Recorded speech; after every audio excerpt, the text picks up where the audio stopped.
Nous sommes le 20 octobre 2011. Depuis plusieurs mois, le monde arabe connaît une phase de révolte populaire inédite. Ben Ali en Tunisie et Moubarak en Égypte sont tombés. La contestation a gagné la Libye. Mouammar Kadhafi est alors au pouvoir depuis plus de 41 ans. Il organise une répression sanglante qui débouchera sur une guerre civile, obligeant le dictateur à fuir avec sa famille. Il mourra dans des conditions troubles à Misrata. On revient sur ce jour avec notre invité, c'est Patrick Mzadeh. Bonjour et merci d'avoir accepté notre invitation. Ancien diplomate français à Tripoli, auteur de l'ouvrage Au cœur de la Libye de Kadhafi aux éditions Jean-Claude Lattès. D'abord, les conditions de la mort de Kadhafi, je le disais, elles sont troubles. A priori, il est touché dans un bombardement, puis capturé, torturé par des combattants du CNT, le Conseil national de transition, c'est bien ça? Oui, alors en fait, effectivement, son convoi a été pris dans un bombardement. Alors, il est mort à côté de son lieu de naissance et du lieu où a grandi sa tribu. Et a priori, il allait vers vraiment l'endroit où il a grandi finalement. Donc on pense qu'il savait, enfin, il connaissait sa fin. Il n'a pas essayé de fuir vers l'Afrique. Donc il y a un avion, d'ailleurs c'est un avion français, qui a détecté ce convoi d'une centaine de véhicules armés, de pick-up, qui a été pris sous le feu. Ils ont tiré 2 bombes. Et donc à ce moment-là, Kadhafi s'est sauvé à pied, finalement, avec quelques gardes du corps, et s'est caché dans cette espèce de tube qui a souvent en Libye, qui passe sous la route, en fait, pour évacuer les eaux en cas de pluie. Et donc c'est là qu'il a été finalement pris par les combattants. C'est pour ça que je ne dirais pas que c'est le CNT, parce que je pense que c'est vraiment un lynchage populaire, en fait. Les gens étaient là, et tout le monde a voulu... un lynchage dont on ne montrera pas les images, d'ailleurs, volontairement, parce qu'elles sont particulièrement violentes. On va peut-être revenir sur le contexte. Comment on en arrive là? Une conjonction de plusieurs facteurs, d'après vous, les révolutions arabes, et puis une fragilité du système libyen? C'est toujours difficile d'interpréter l'origine d'un moment révolutionnaire. Je pense que ce qui s'est passé en Libye s'inscrit effectivement dans le printemps arabe. Donc on a eu les révoltes en Tunisie, puis en Égypte, avec finalement 2 dictateurs, enfin 2 autocrates qui quittent assez vite le pouvoir, finalement sans basculer dans une guerre civile. Et en Libye, on a eu le même processus, finalement, un certain nombre de jeunes qui se révoltent d'abord dans des régions très ciblées. Et la grande différence, c'est qu'on a un dictateur d'abord qui n'était pas décidé à partir, et puis un soutien étranger très rapide, militaire, une implication de la France et de la Grande-Bretagne et de l'OTAN, et qui aboutira finalement à une guerre civile, puisqu'on avait quand même un grand nombre de gens qui, pendant les premières semaines, les premiers mois, soutenaient Kadhafi. Et donc, finalement, ça a duré 8 mois. Et puis, vous l'avez dit plusieurs fois, Mouammar Kadhafi tenait le pays, finalement. Il fédérait une population qui était pleine de tribus très différentes. Alors, en fait, la Libye, c'est un pays jeune. La création de la Libye, c'est 1951. Kadhafi est arrivé en 69, donc il est arrivé dans un pays qui avait à peine 18 ans, où on venait à peine de découvrir le pétrole. Donc finalement, ensuite, on a 42 ans de règne de Kadhafi. Donc je dirais que l'État libyen s'est construit finalement avec Kadhafi. Et sur sa personnalité. On ne peut pas dissocier les deux, bien sûr. Il incarnait l'État libyen, et il incarnait aussi d'une certaine façon la nation libyenne.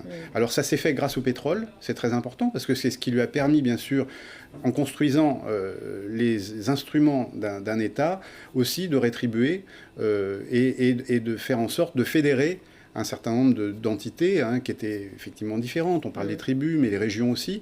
Et donc, il les a rétribués, tenus avec cette rente, et aussi, de temps en temps, bien sûr, il a joué sur les divisions, qu'il a attisées aussi, comme nombre de dirigeants dans ce type de pays, qui arrivent à se maintenir justement en attisant les fractures internes. Et quand on voit la situation aujourd'hui, certains sont tentés de dire qu'il faut presque regretter le régime Kadhafi. On n'en est pas là, c'était quand même un régime sanguinaire. Écoutez, bon... Encore une fois, je sens du tout apparaître comme un défenseur, mais c'est toujours difficile de... Je pense que, voilà, la Libye, ce n'était pas la Syrie, ce n'était pas l'Irak. Donc moi, j'ai travaillé dans ces 3 pays, je peux avoir des éléments de comparaison. D'abord, il n'y avait pas d'armée en tant que telle, il n'y avait pas des services secrets démesurés comme dans les autres pays. Donc je dirais que, comme j'ai dit tout à l'heure, il y avait beaucoup de rétribution, beaucoup de compromission. De la répression aussi, mais on n'a pas eu, comme en en Syrie des exemples où on tue 20 000 personnes dans une ville pour punir d'une insurrection. Donc voilà, il était impitoyable avec ses opposants. C'est vrai, c'était un régime autoritaire, violent, mais je ne le mettrai pas sur le même plan. Maintenant, le regretter, bien sûr, vu la situation actuelle de la Libye 5 ans après... C'est le cas de certains Libyens qui disent regretter, c'est le cas de certains Libyens de regretter Kadhafi. Alors c'est ce que je voulais dire, c'est qu'aujourd'hui, beaucoup de gens, y compris des gens qui ont fait la guerre et qui sont insurgés en 2011, commencent à se dire qu'ils ont des problèmes de sécurité, des problèmes de coupure de courant 8 heures par jour, donc gros problèmes socio-économiques. Donc forcément, c'est humain, hein, on se tourne vers le passé, on dit c'était une époque où mes enfants pouvaient aller à l'école en toute sécurité, et ce n'est plus le cas aujourd'hui parce qu'il n'y a plus d'État et parce que la nation libyenne s'est fragmentée. Donc c'est ça la situation, effectivement, aujourd'hui. Et le rôle des puissances occidentales, et notamment de la France, a été crucial. Nicolas Sarkozy, conseillé par Bernard-Henri Lévy, a décidé d'intervenir. Aujourd'hui, ils sont très critiqués pour cela. Est-ce que vous faites partie de ces détracteurs ?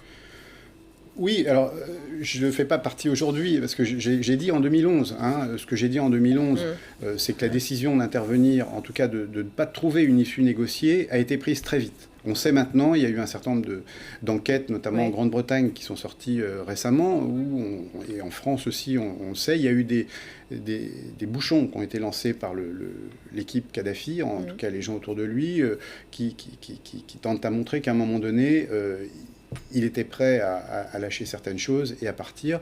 Bon, nous, on a pris dès le départ l'option de la guerre. La guerre, par définition, une fois qu'on l'a commencé, il faut un vainqueur, il faut un vaincu. Et cette logique de guerre, je dirais, s'est entretenue.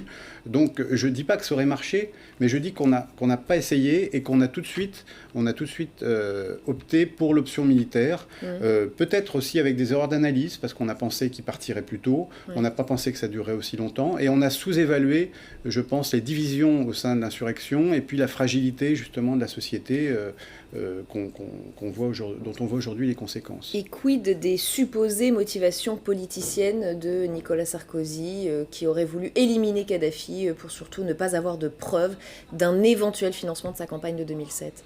Alors, moi, voilà, il y a deux questions. Je pense la première partie, dire qu'il a fait la guerre pour éliminer les preuves, ça me paraît un petit peu tiré par les cheveux, parce qu'en fait, si Kadhafi avait voulu sortir la chose, c'était un pari risqué. C'est-à-dire que, ou alors il fallait le tuer effectivement le premier jour, mais Kadhafi aurait eu tout loisir pendant les 8 mois de guerre de sortir l'information.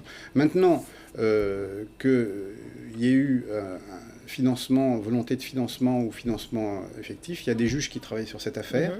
Il y a eu un document sorti par Mediapart il y a quelques mois dont la justice n'a pas pu prouver que c'était un faux. Donc c'est un document d'intention. La principale personne, le trésorier de Kadhafi, a séjourné en France jusqu'au jour de l'élection de François Hollande, où il a quitté la France et maintenant il est en Afrique du Sud.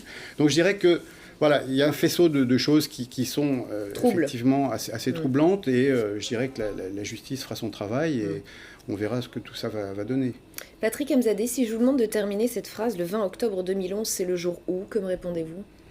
C'est le jour, la mort d'un homme qui a pensé incarner son pays, et c'est aussi le jour finalement où la seule issue qui fédérait l'insurrection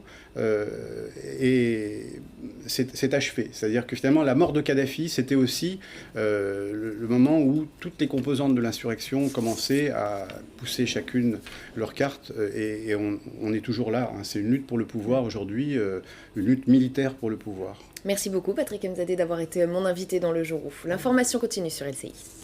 Merci.